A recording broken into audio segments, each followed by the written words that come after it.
was dealt a pretty crappy deck of cards, but we're going to deal with it. And I remember when I was sick that I would start thinking about all the things that I couldn't do. And I had to switch that mindset to focus on the things that I could still do. And I think that really helped, that I could, I might not be able to do everything that all my friends are doing, but I can still do a whole heck of a lot of things and have a good life. Write that down, kids. Quit thinking about your limitations and start concentrating on your destinations, right? Absolutely. So, and now that you can do a lot of these things that you couldn't do before, is life even like do you wake up now? Has that effect, wore off? Like the grass is greener today. No. I mean, like really, like No. the air really is clear for you. People always ask me, Matt, how did you start your podcast? Well, the first thing to do is just start. And by doing that, you're going to need a good production company. And that's why I roll with 10 Bears Production. You hear me talk to owner Eli every single week. He has become a staple of this podcast because he's an overall great guy and he makes this look unbelievably awesome. You would be shocked at how well he will do for you. So make sure you go to 10bearsproduction.com, reach out to Eli. He is available, whether it's a promo video, whether it's a social media post, or whether you're ready to start a podcast, he will help you. And it could look just as good, if not maybe better than this. If you have better ideas than me, he will help you create your idea and make it flourish. 10 Bears Production is the way to go.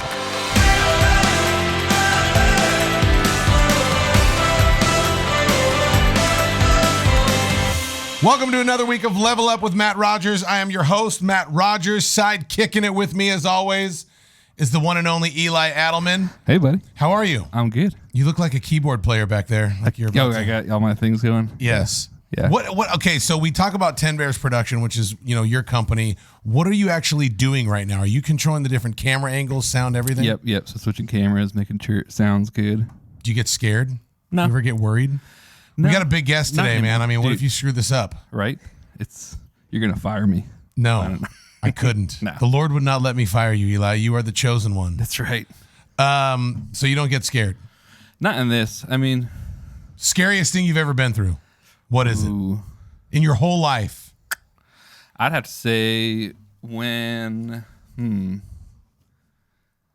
I was maybe not scared, but like when my wife, went through labor and all that, it was intense for sure. Right. Probably not scared though. Like the first time was a little rough. And why? Because did she almost die or something? She passed out a few times and, all that stuff. So that's always scary. Scared to see. But how'd you get through it? You prayed, didn't you? Heck yeah. Were you a man of God at the time? And also, oh yeah. And also we went through these birthing classes where it was like all about breathing. So I was doing the breathing just as much as she was. So she passed out. You're like, it's all right, Liz. Totally normal. When you wake up, I'll still be here. We got this. Yeah. No. The scariest time of my life, hands down, was when my second son, Mason, was born. Yeah. Rare genetic disease, cystic fibrosis, which is leading into our guest today, Lindsey Hernandez, who I met for the first time. I think she'll correct me if I'm wrong in 2 seconds when she comes on. I think I met her for the first time like 6 or 7 years ago. Yep. With maybe it was her boyfriend at the time, maybe fiance, but she's married now.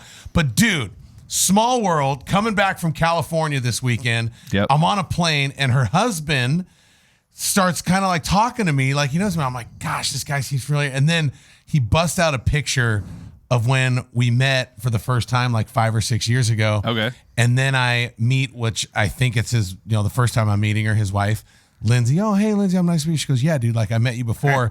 And she goes, you remember me? She goes, I have cystic fibrosis, double lung transplant. And the more I started talking to her, I'm like, okay, stop. Don't talk anymore. Please come on my podcast. That's awesome. And let's go through your whole story, because as a dad with now 3 kids with cystic fibrosis, Yep.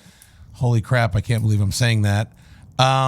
She inspires me and she gives me hope. And her story is going to inspire you and give you hope as well. So give it up for the one and only Lindsey Hernandez from California. Yep.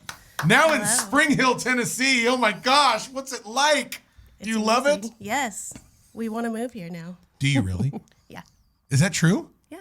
We're thinking about it. Why? It's not California. Oh, see, she's with me.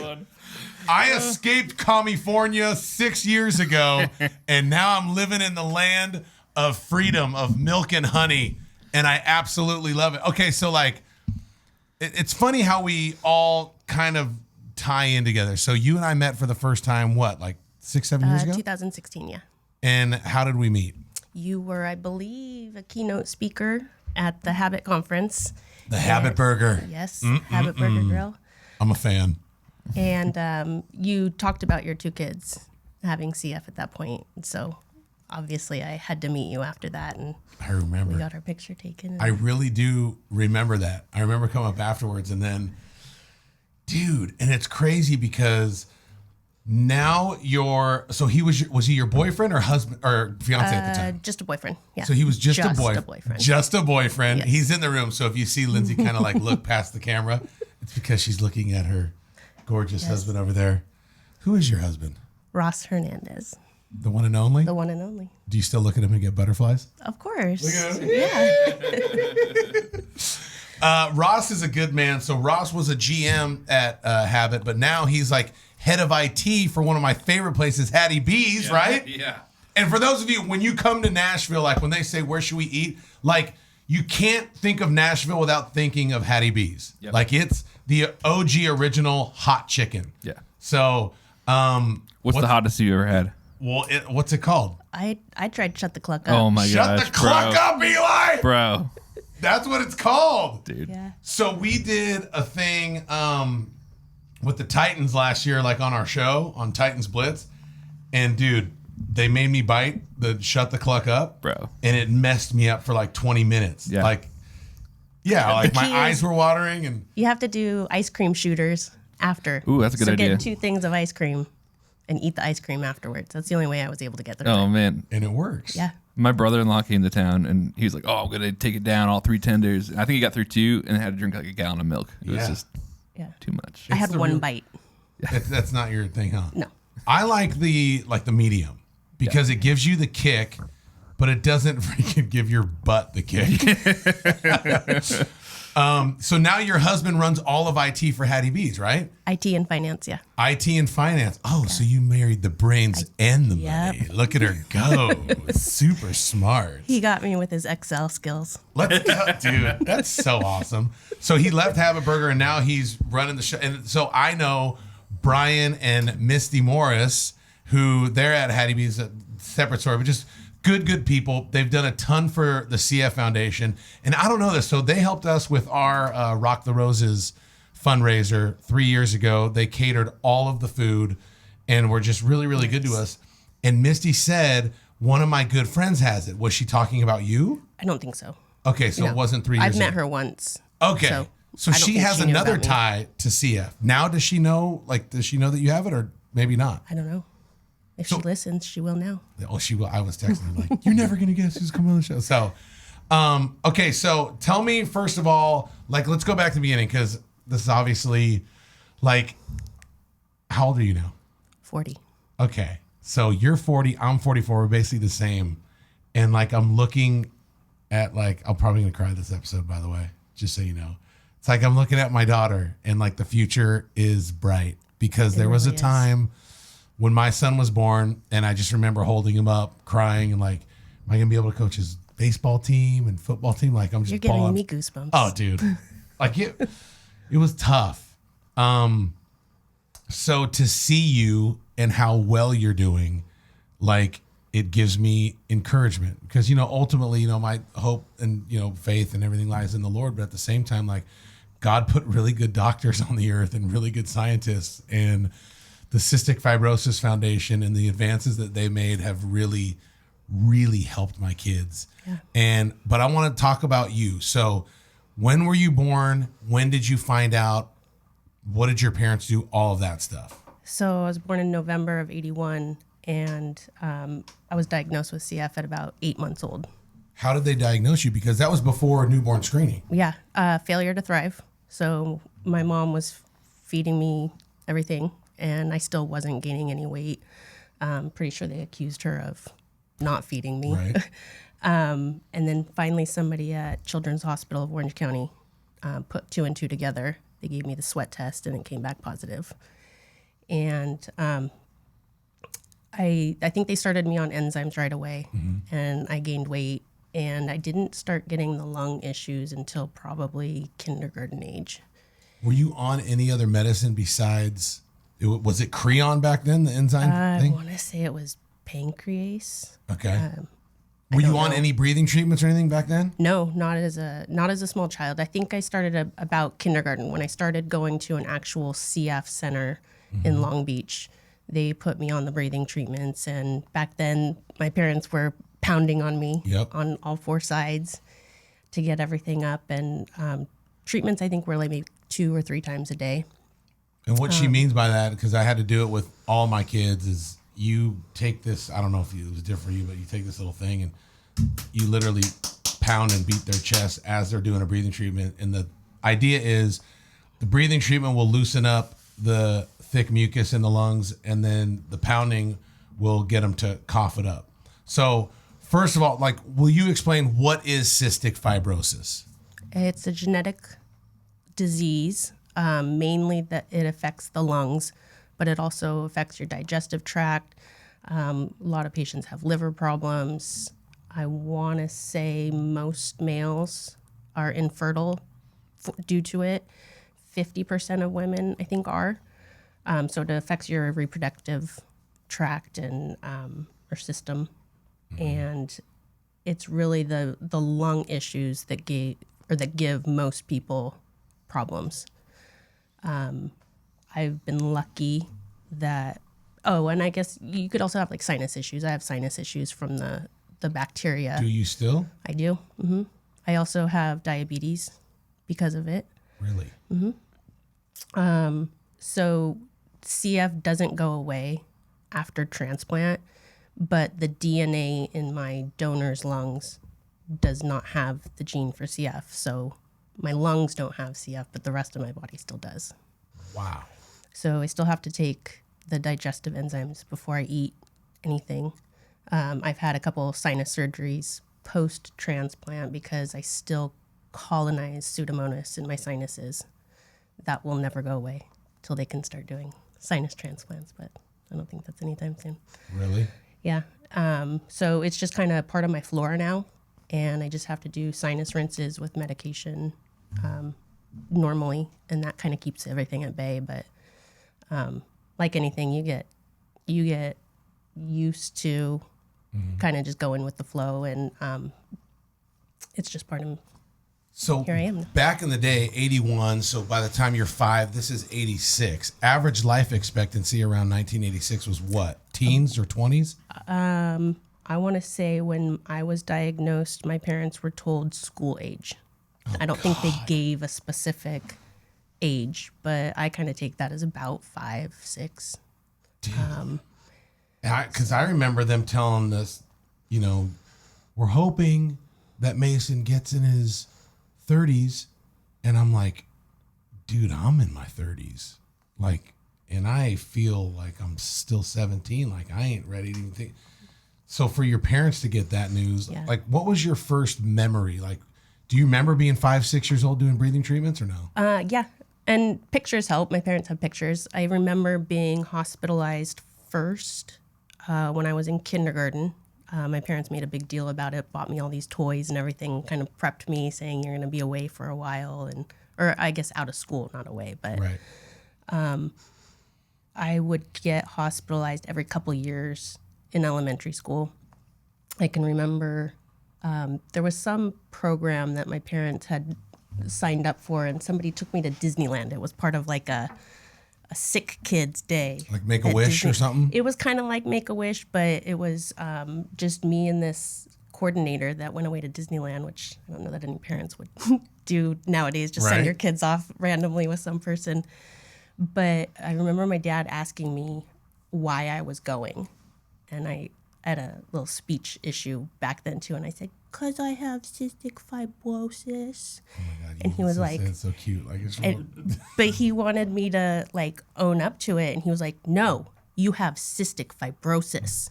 Like, don't say it like a, Really? a child. Yeah, but he meant well. He wasn't trying to, Right. get mad at me. He just wanted me to, own what I have. So those are probably the earliest memories. And I have to 100% give him all the credit for how well I'm doing, because he really instilled in me to take care of yourself. I was probably in my teens, and I was refilling my prescriptions for myself. I was calling and making doctor's appointments for myself. Wow.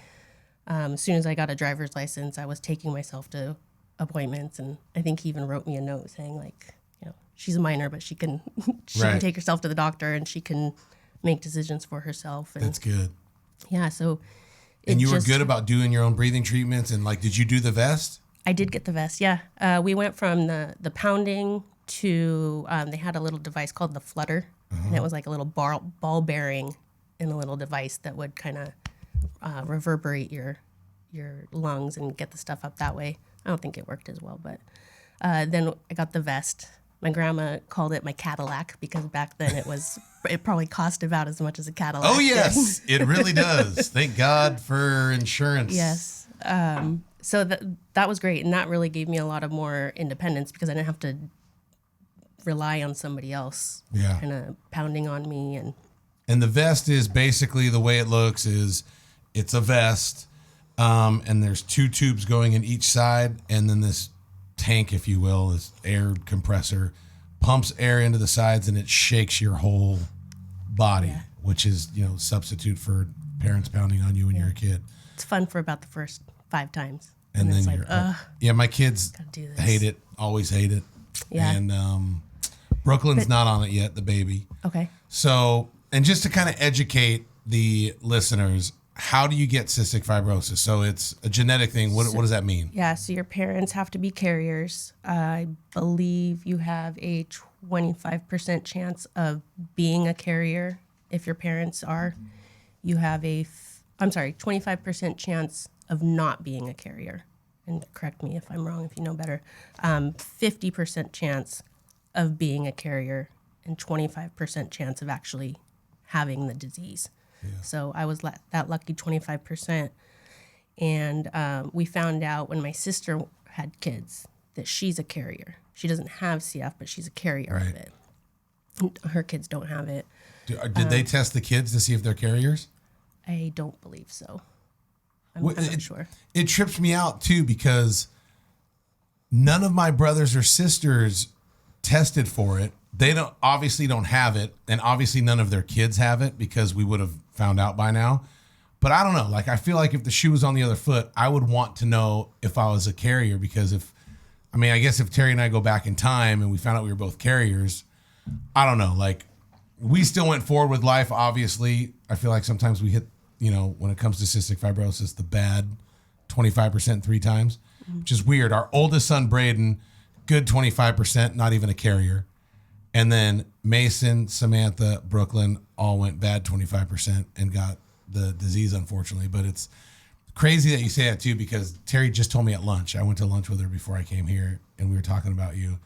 She goes, it's crazy. Samantha, our 8-year-old, just asked Terry last night, Mom, why do I have cystic fibrosis and you and Dad don't? And I was like, ugh. Like, how do you explain that to an 8-year-old? You know what I mean? She probably wasn't asking for the scientific reason, I'm sure, right? Meaning, like, she wasn't asking the genetics part of it. Just, why me? I think for us, one of the hardest things, and tell me if this had ever happened to you growing up, I kind of went the opposite of what your dad did, in terms of my kids knew that they had to do breathing treatments. My kids knew that they had to take enzymes and this and that. But I didn't want them, like you said, my dad wanted me to own it. I went the opposite way, to where I didn't want my kids to own it. I didn't want them to worry about that stuff as a kid. Like, and we're like, well, we'll take care of that for you. I want you to go worry about skimming your knee and this and that. Where it came back and bit us in the butt was when we did our first fundraiser, which I was telling you about, 2019. So Mason was 11, and a couple of his friends came, and we from the stage, you have the conversation like we're having, like, cystic fibrosis, rare genetic disease, and thick mucus, and all this stuff. And the average life expectancy is blah, blah, blah, blah, blah, blah, blah. And dude, he goes to school the next day, and one of the kids, you can see where this is going, one of the kids says to him, like, so dude, that sucks. So you're like going to die when you're like 25 or 30? So then Mason comes home and he goes, Dad, am I going to die when I'm 20? And then I have to have that whole freaking conversation. Did you ever go through that? Like, what was it like for you? Like, tell me. So after your dad makes you own, like, what's life like? I mean, I was a normal kid. I had some, back then, they, I think, wanted to keep kids with CF in a kind of a bubble, right? Yep. They believed that doing exercise and exerting yourself was going to be bad for you. Nowadays, they encourage it from a young age so that you can, keep your lungs strong. But back then, I was getting doctor's notes to get myself out of PE, and I tried sports. I wasn't very good, but I don't think that had anything to do with my CF. I think I'm just not athletic. So yeah, they did keep me in a bubble a little bit, but for the most part, I had a normal childhood aside from, being that sick kid in class. So did you own cystic fibrosis, but it didn't own you? 100%.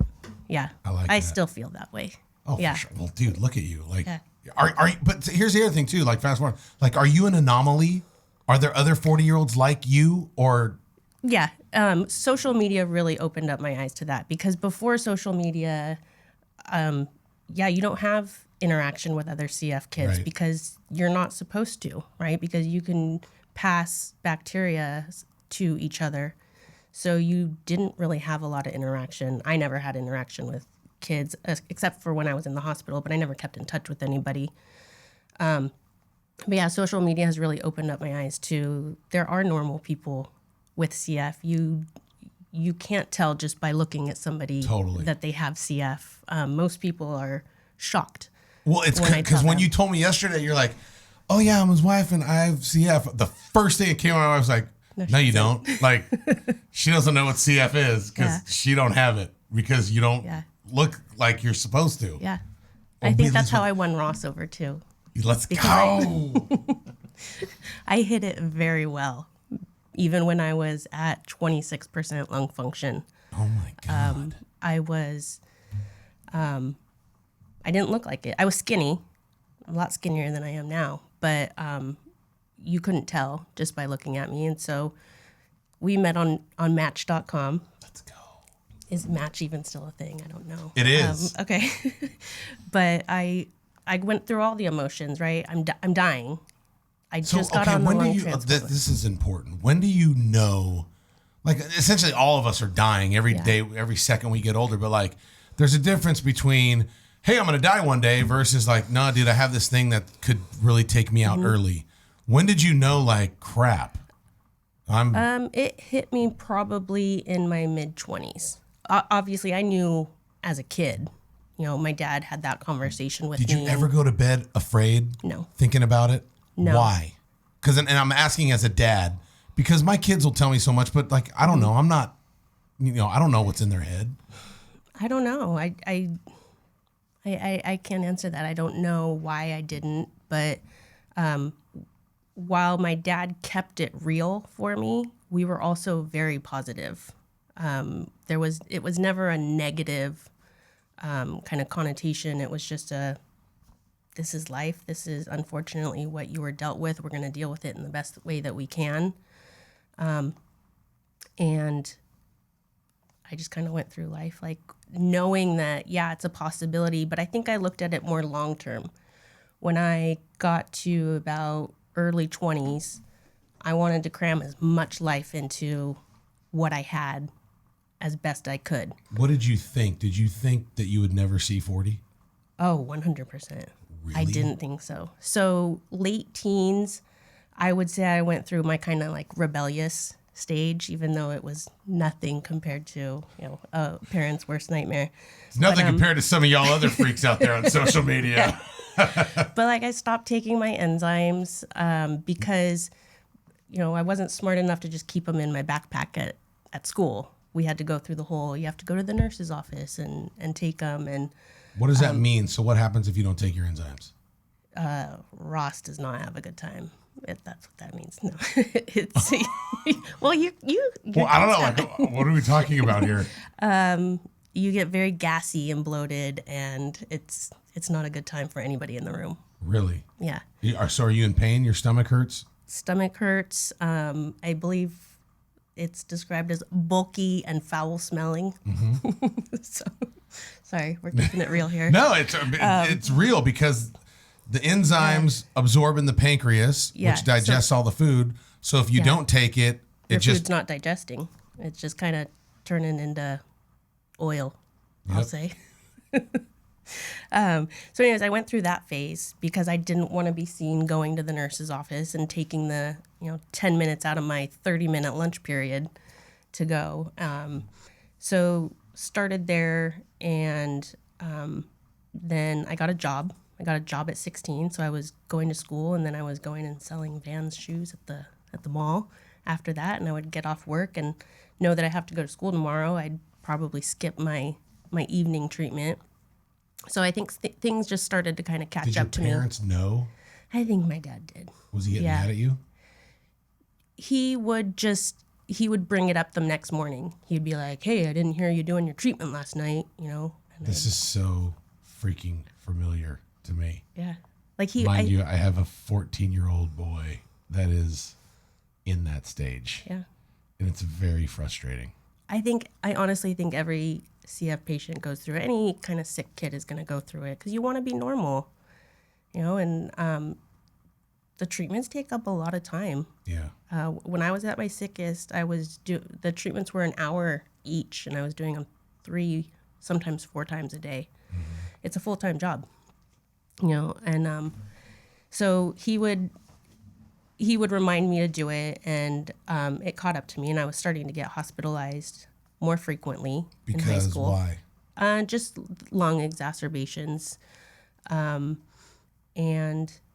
about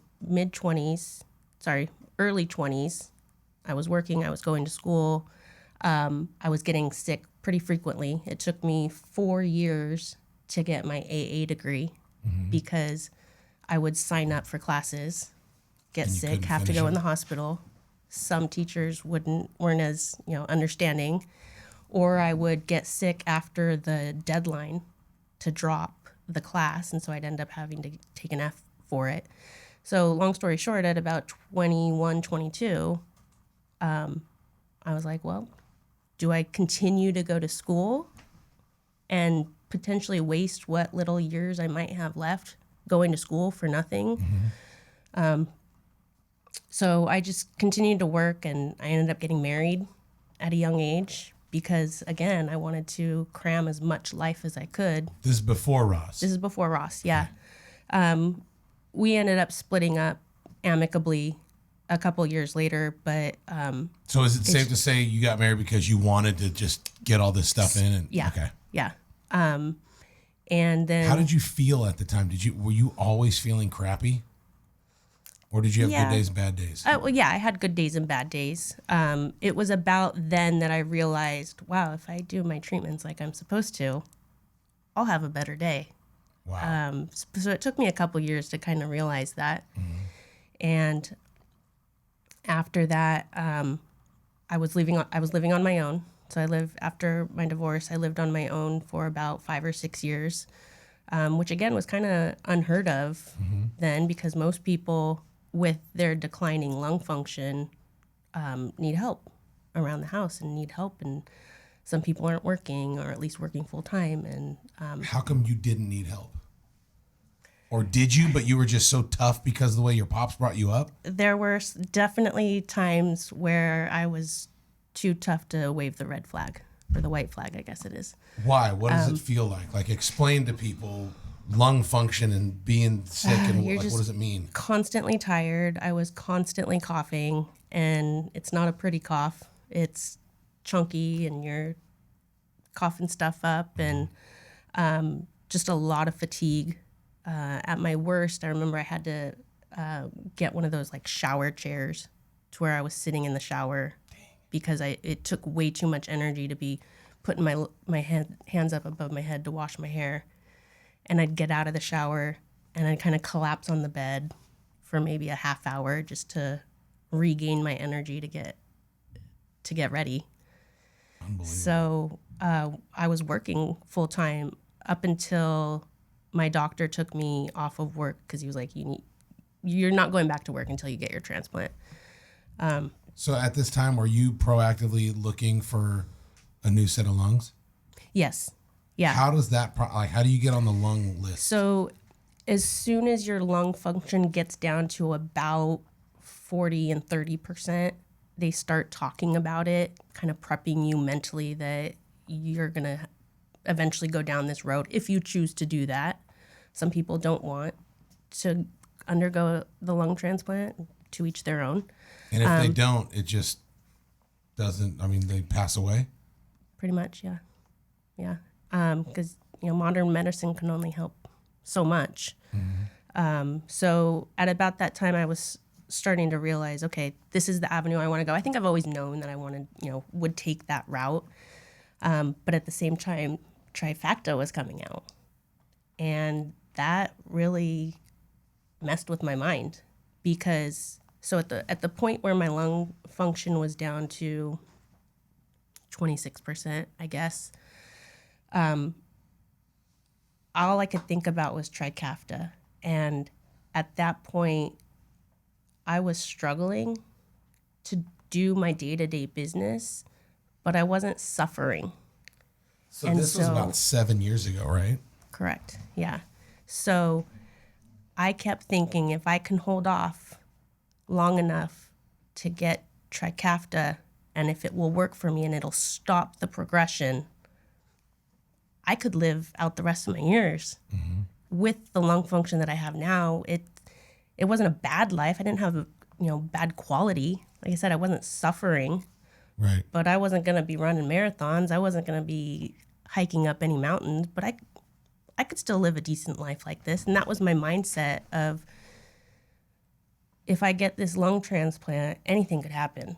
I might not make it off of the operating table. So let me ask you this, because there's so many people listening that, they might be, they're not battling cystic fibrosis, but they might be battling addiction, depression, getting out of a bad relationship. What, for you, like you were literally at potentially the end of your life unless, you got this lung transplant. Mm-hmm. What was your why to keep going? Like, why did you want to live? What did you look forward to? Like, what got you up in the morning? It couldn't have been to just punch a time clock, right? Ross. Was it really Ross? And my family. Yeah. Y'all gonna make me cry. He saved my life. Why? To be honest with you. When did he come into your life, and why did Ross save your life? So, like I said, I had been living by myself. I was going to work. I was dating, but nothing serious. And my parents lived in Montana. My sister was local, but she had her own life and family, and she had 2 kids now. And I craved companionship, really. And who doesn't, though, right? Yeah, for sure. But I was struggling with, okay, well, how do I tell somebody I'm dying? Who's going to want to get into a relationship with me when I'm dying? And so I said, what the heck? I went on Match, and we went on our first date, and it was always hard for me to determine when I tell somebody. So you did not put CF on Match? No. So I'm a young, nice girl that does not enjoy mountain biking or hiking. Just take me to a movie, right? Was it like that? Yep. Like, what was I'm it a like? homebody. Luckily, we matched on that portion, right?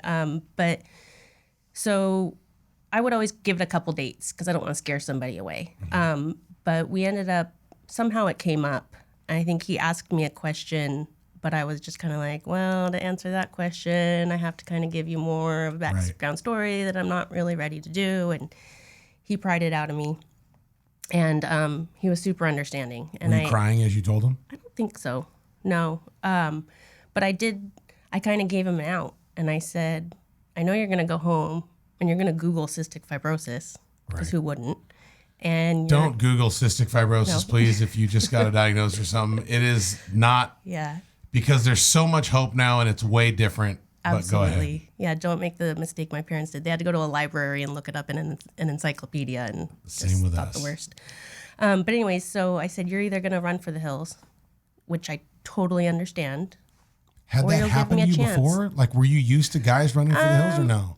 Yeah, not so obvious. I had somebody call me a gremlin one time saying that I had too many, I was like a gremlin, that I had too many rules, like because. Oh, you can't feed them after midnight and all that stuff. Yeah, I get it. don't get them wet or whatever. But it was because, I had a lot of stuff that I had to do to take care of myself. I can't imagine. He says you're like a gremlin. You should have said, you freaking look like a gremlin. Kind of did. But, I get it. So a lot of people aren't ready to get, into that kind of thing. So I said, I hope you do give me a chance, but I totally understand if you don't. And he admitted to me later on that the next day he went and he immersed himself in it, and he watched a couple documentaries, and there was one in particular that he watched of a girl who was on the transplant list, and she was living with her fiance, and just kind of how they went through life together, and it gave him hope. And he, don't want to embarrass you, but he went and he talked to his mom, and he was just like, I've gone on a couple dates with this girl, I really like her, but she just dropped this bombshell on me. And his mom told him to go for it. Let's go, Mom. Mama Hernandez. Yes. Shout out And to now Mama she's Yoli. she's Yeah, your she's my mother-in-law now. mother-in-law. You love her? Absolutely, yeah. But honestly, So- and I know he's sitting behind me, but like, dude, what a freaking good man. Yeah, Like, absolutely. didn't ignorantly or naively just move forward, like did his research, knew what he was doing, then goes and talks to Mama. And so what happened? He comes back and does what? Well, the funny part was after that date, he was walking me back to my car, and I was like, I'm dying, right? Like, I was like, oh, thank God you know about it now, because now I can do my inhaler. And I don't even remember. I might have been parked in a handicapped spot at that point where he's shaking his head that I was, where I didn't want to reveal that yet. I probably would have been like, okay, I'll see you, not let him walk me to my car. But at that point, I felt comfortable. So the rest is history. But I was on the transplant list for 10 days at that point. And he's a UCLA Bruin alumni. Right. And I was on the transplant list at USC, their rival. Right. So he was basically like, what are you doing on that list? You need to come over to the good side and all this stuff. And, my But doctor... wait, before that, I feel like we skipped over. Before, like, how did he come back and tell you, like, hey, I did research, I talked to Mama, like... Oh, I don't even know that we had that conversation. I think we just, scheduled another date and just kind of... So it's real kind of innocent this time, like, we're just dating. Like, yes, I know about your challenges, but I'm moving forward. But I'm willing to give it a shot. Did type that, thing. like, when did you fall in love? Probably at that point. Yeah, sister. Yeah, because he was just so understanding and didn't give me any bad vibes as to, this guy's going to not be able to handle it. And Who said I love you first? Ross. He did. I think so, yeah. I freaking love him. Yeah. And were you like, So- oh my God, me too. Thank you for saying that. Well, I think we did the whole, it was, I really, really like you a lot. There I we really, really like you a lot. So I'm an avid oversharer, so I apologize. So the analyst in him, obviously, he starts doing research for me. So I was on USC's list, and at the point, sorry, let me fast forward a little bit. I was on their list for over 2 years, and I never got the call. And he had been going with me to their support group meetings and all this stuff. So he started doing more research of what do we need to do to get you your transplant faster. He started researching all the transplant hospitals in California, making spreadsheets of them, checking at their wait times, their survival statistics, all this stuff. And UCLA came out ahead of USC. Yeah, of on course. That. So I made the switch because I got really sick in December of 2014. My lung function got down to 13%. Okay, what does that feel like? Because I've always heard people talk at the fundraisers like, breathe through this straw. and it feels like you're breathing through a straw. And I do it, and I'm like, I can't. Like, you can't breathe through a straw. Like, you'll hyperventilate or you'll pass out. Is that really what it's like? I think it's a good analogy to give you an idea, but I don't think it really feels like that.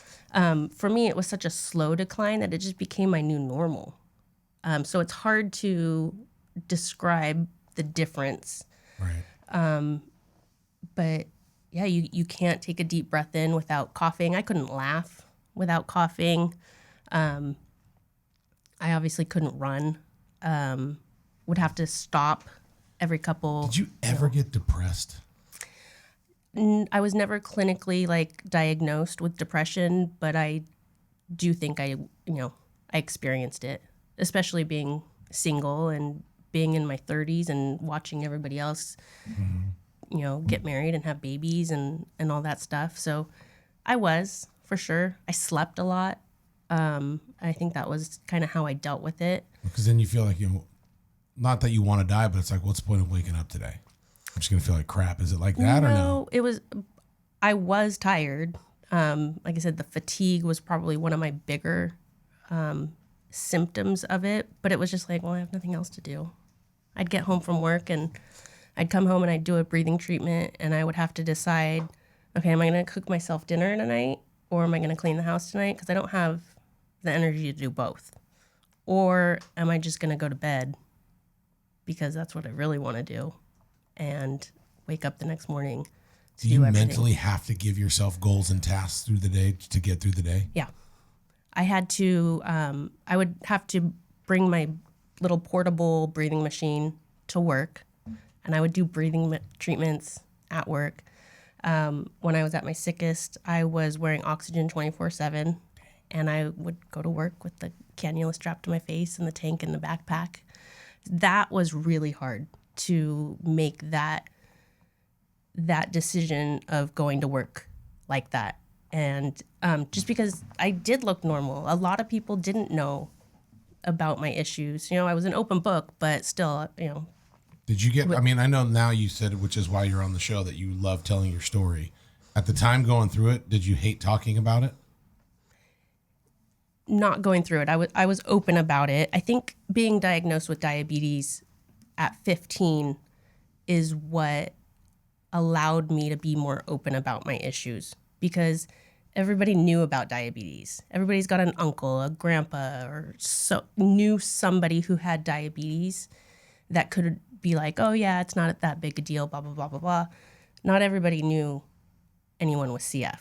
And so I felt like I was different than anybody than everybody with CF, but I didn't feel that way with diabetes. So that kind of helped me. But walking into work that first day with the oxygen was really tough. And somebody walked by, I knew them, but not, on a close level.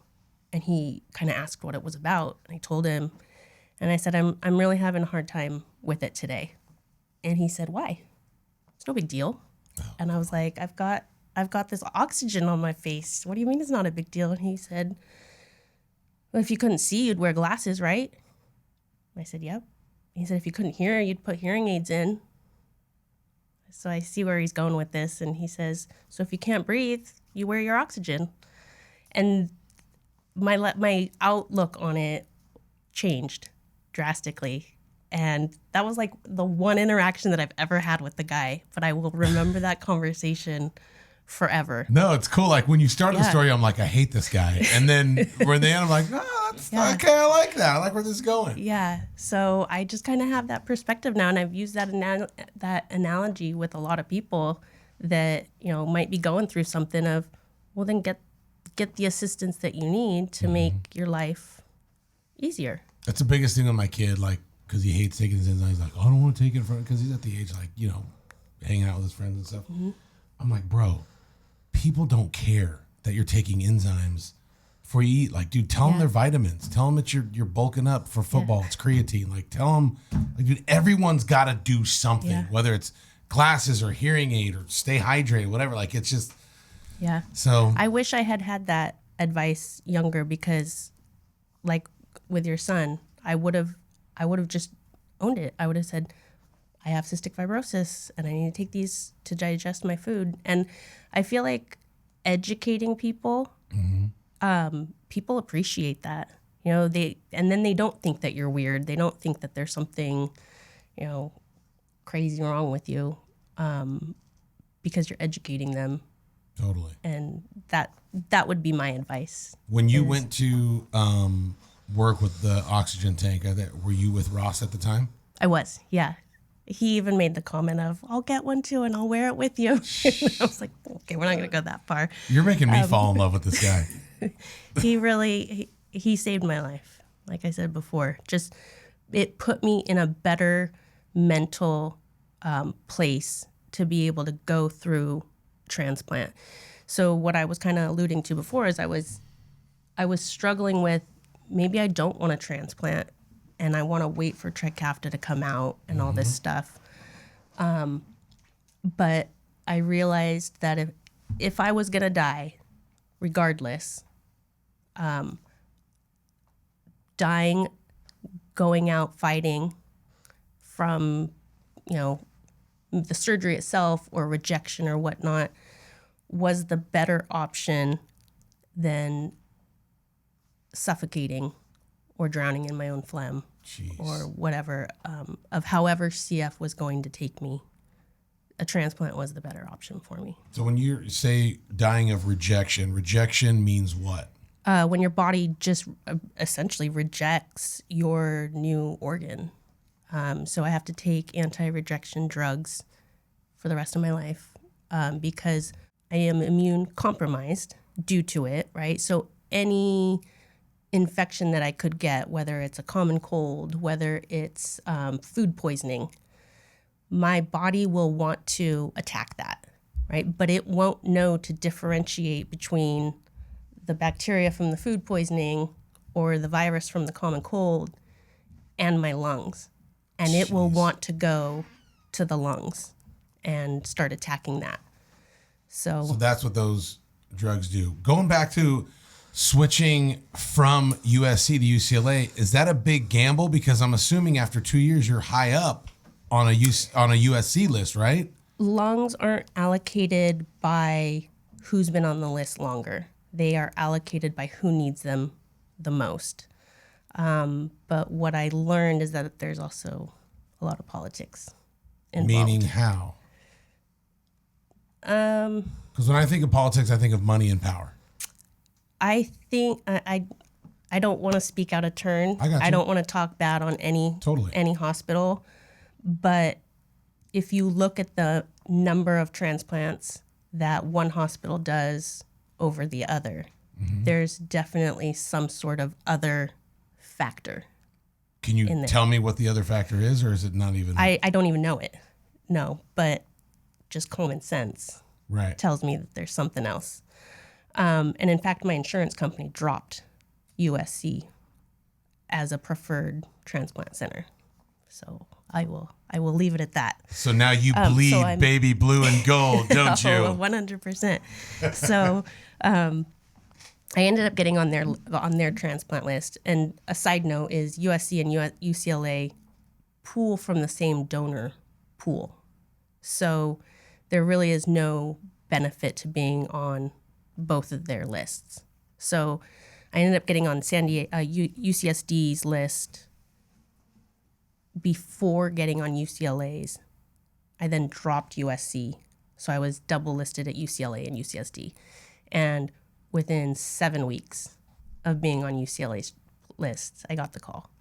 So let's play hypothetical. If you would have never made the switch, do you think you would have still gotten a lung transplant, or do we not know? I think I would have died waiting for lungs. Wow. Yep. So how many people roughly or percentage-wise die waiting for lungs? Is it a big number or a small number? That I don't know. Okay. Did you ever reach a day like, dude, if I don't get this in the next couple weeks, Yep. Okay, what's that like? For real talk, I don't know how to ask this question, so I'm just going to ask it the way I hear it. You know you're dying. You know that you have weeks essentially to live. What is your mentality? Like, are you depressed? Are you hopeless? Are you holding on to hope because it might happen? Like, what's the day like? I was holding on to hope. I was hopeful that if I switched to UCLA, I would get the transplant faster. When I hit my lowest, it was right around Christmas time. In fact, I was discharged from the hospital 3 days before Christmas of 2014. And my sister had to do all of my Christmas shopping for me. And she took me out. Going to look at Christmas lights is one of my favorite things to do. She picked me up and we went and drove around looking at Christmas lights. And I remember crying, thinking that this was the last Christmas that I was probably going to have if I didn't get my lungs. So day to day, it's hard to say how it was because I was so busy with just trying to take care of myself. You know, I was going from doctor appointment to pulmonary rehab to just doing my treatments. So day to day, it went by fast, and it was just kind of, I just got to do what I have to do to bridge that gap to get me to transplant, just to try and stay healthy enough. How did Ross do through all that? Like, how did he take care of a girlfriend that was dying? He carried my oxygen for me. He would, make sure that I had food, and he just stayed with me and entertained me. And we would go out on little excursions, but he wouldn't pressure me to go faster or anything. And he was just the perfect person. Did you guys ever have that conversation? Like, I don't think I'm gonna make it, babe. Or I don't recall. Or did you never? I think even it was just an that? understood concept of, if I don't get this transplant, it's gonna get really ugly. But we're in it to win it, and we'll make that walk together. Do you pray? Are you a woman of faith, or are you not? I believe in God, but I'm not. I wouldn't say I'm religious. Right. No, but I definitely believe in a higher power, and that somebody ultimately was looking out after me. A good God. A good God was looking out for you. Absolutely. Do you give? And I call my donor Angela. I don't know anything about her, other than it was a woman in her 40s. So I don't know her name, but my family calls her Angela because she's my angel. And we still, not a day goes by that I don't think of her and honor her. And I want to honor her just by living a good life and taking care of myself the way that I think, she would want me to live. And That's awesome. my family, we have an extra chair at our Thanksgiving table every year really? for her. And That's awesome. What do they tell you about your donor? they really just tell you an age range. Like, at least for me, they tell you, so they just said she was in her 40s, and they told me that it was a female. But I don't know. They don't tell you how she passed away or nothing? Nope. They don't tell me where she lived, how she died. And I think that's just to protect the family, because everybody wants to Google. We have, I Google my transplant date and whatnot and try to find any information that I can. But I also know that I'm not going to go stalk that family. So they don't tell you anything. You got to figure half of the families would probably want to know, who has my daughter's heart, who has my daughter's lungs, that stuff. And then the other half probably like, it was so tragic, I don't even want to visit. Absolutely. Yeah. So I wrote to the family the first Thanksgiving after my transplant, but I haven't gotten anything back. How do you write to the family? Write a letter, you give it to your transplant center, who then reaches out to I believe it's the OPO, the Organ Procurement Organization, that's in charge of your area. They reach out to the family and say, there's a letter for you. Do you even want it? And then they can say yes or no. And you'll never know unless they say yes and they want to. I think they got the letter because I never got the letter back, but I don't know for sure. And they haven't written to me. How long ago was that? That I wrote to them? Yeah. It'll be 7 years this Thanksgiving. So you've had a lung transplant now for 7 years. Correct. So rejection-wise, are we pretty much in the clear now? Because I have known, people, through the Cystic Fibrosis Foundation that they say rejection is really critical the first, couple months, couple years? I believe the first year. They say that most patients will have some form of rejection. Knock on wood. I haven't. Let's go. I know. I don't know if I'm just lucky. No, you have a good God that loves you and that's looking out for you. And I take really good care of myself. Okay, what does that look like? How do you take good care of yourself? Gosh. Like, are you walking now? Like, are you hiking with Ross and all that? No, just because, life gets in the way. Sure. But I was running for a while until I injured my knee. Okay, dude. My goal what's that like when you go on your first run? It was amazing. How? Like, what happened? My goal after transplant was just to run a 5K because I've never been able to. And I did it. And it felt so good. In fact, that's how I injured myself. It was because I just kept going, kept running. And I had an injured IT band, and a friend from work had kept saying, you just got to run through the pain. You just got to run through the pain. I wasn't smart enough to differentiate between injury pain and fatigue pain. Mm-hmm. So that's where that all started. But it just felt so good, and it felt like I was really doing my donor, good by exercising her lungs. Did you have that moment? Like, did you cry? I did. Yeah. So and and part of it was probably the runner's high too, but just like knowing that I had accomplished something that I wouldn't have been able to do before, and that I set that goal for myself. It felt really good. I wish I could do it now. Was our Ross in shiny armor there?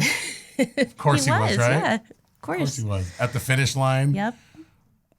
Yeah. Dude. He's always been there.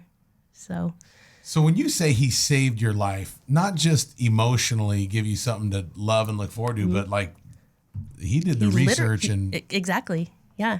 He made me realize, he just provided the data for me and said, I really think you should switch here. And I'm not just saying that because I'm a grad there. But I 100% believe I would have died waiting for lungs. Unbelievable. Yep. The bad news for you is now when you and him get in an argument, you can never win one because you're like, I saved your life. I'm right. Totally. Yep. I am not taking the trash out. You owe me. You take the trash out. But something tells me Ross would never do that, would he? I don't know. Don't give him that much credit. So now, like moving forward, like, okay, so you ran the 5K. What's life look like now for you? What are you excited about? Because I mean, you're great. And now that the lungs are healthy, because ultimately, again, if you Google it, don't, but if you did, it would say ultimately everybody will pass away with cystic fibrosis from a lung infection, which you don't have to worry about now. I don't. And so, yeah, rejection is the biggest factor that I think I need to battle. And I just try to be happy in life. I don't have one complaint about life. I still work full time in a job that I love going to. We don't have kids. We've talked about it, but at this point, it's not really an option for us because the medication that I'm on, they would have to alter the medication to give me something that's safe. And I don't want to rock that boat because things are so good right now that I don't want to switch. I don't want to rock the boat, like I said, and maybe it sends me down a path that I can't recover from. So can you take one of your eggs, his sperm, and get a surrogate? We could. Mm-hmm. So you guys are probably talking about that too, maybe? Yeah, but we're also not spring chickens anymore. And, we have plans of retirement, and we've got fur dogs or fur kids that we're happy with. Hey, let me tell you something. I'm 43 years old, and we just had our baby. And with the exception of, the CF diagnosis, which, by the way, she is doing a lot better, but it's really fun waking up at 2:30 in the morning. You know what I mean? Like, yeah. We do with the dogs. We just got 2 puppies because we're crazy. So still, is kids still on the table? Or is it pretty much almost off the I don't table? think it's off the table yet, but we're also not actively going down that road. Got it. If it lands in our hands of here's this opportunity, then I think we would consider it. But we're not actively searching for. What does that mean, this opportunity? A surrogate. A surrogate? Yeah. So can you accidentally get pregnant like an oops baby, or is that not going to happen? I'm on birth control, so Okay. I hope not. Right. We're taking measures to prevent that. Got it. So Yeah. that would not be ideal situation. I don't think so. Okay. No, I think it definitely has to be planned in our situation, because I would need to I would still need to switch up my medications a bit if we were going to go the surrogate route, because my eggs would need to be in good shape. Right. And I believe one of the medications I'm on affects the eggs. Going back to the mental state, because you said like you don't have really bad days, or like you said I don't complain about anything. I don't have anything to complain about. But just talking to you, it kind of seems like you were that way even when things were bad, right? Did you always? Yeah. How? Why are you like this? I don't know. I really don't know. Again, I think it just goes back to my dad instilling that like realistic outlook on life for me, that I was dealt a pretty crappy deck of cards, but we're going to deal with it. And I remember when I was sick that I would start thinking about all the things that I couldn't do. And I had to switch that mindset to focus on the things that I could still do. And I think that really helped, that I could, I might not be able to do everything that all my friends are doing, but I can still do a whole heck of a lot of things and have a good life. Write that down, kids. Quit thinking about your limitations and start concentrating on your destinations, right? Absolutely. So, and now that you can do a lot of these things that you couldn't do before, is life even like do you wake up now? Has that effect, wore off? Like the grass is greener today. No. I mean, like really, like No. the air really is clear for you, If money wasn't an issue, right? I mean, the world is my oyster, really. But I still got to wake up and go to a job, and still need those health insurance benefits Totally. from the job. So that just having something to wake up and go to every day, I think helps. Helps with the mind, not getting too set on woe is me, and that I have a purpose, and life is good. The interesting thing, and I asked you this on the plane, is so the miracle drug, if you will, for us has been Trikafta. My oldest son, Mason, is taking it, 14-year-old. Sam, our 8-year-old, just started it 2 months ago, but Mason's salt levels are completely normal now. Wow. He doesn't do any breathing treatments. The only thing that kid really has to do is take enzymes before every meal. And I ask him questions. That's I'm easy. Like, yeah, dude. That's the easy part. And he still doesn't freaking do it all the time, which is frustrating. But anyway, no, he's such a good kid. But I asked him, like, dude, how was football? Because we live in, here, Florida, Mississippi is probably the most humid places in the freaking world.